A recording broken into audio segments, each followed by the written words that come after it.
Here's Mike Valerio.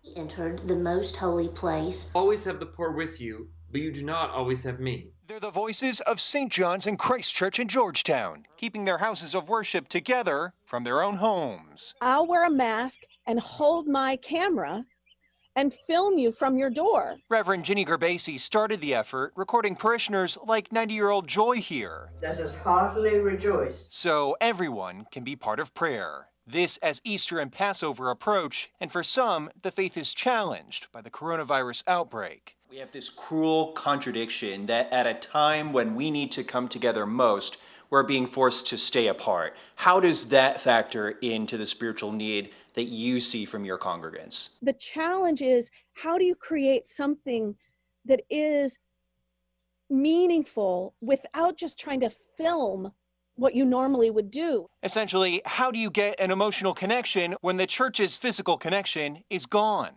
The Reverend says welcoming each other into their homes keeps those connections alive. The intimacy of seeing each other in one another's homes. You have a visual intimacy that you wouldn't normally have. It's an enormous challenge, but the Reverend says they have no choice, only faith that they can rise to meet it. In Northwest, Mike Valerio, WUSA 9.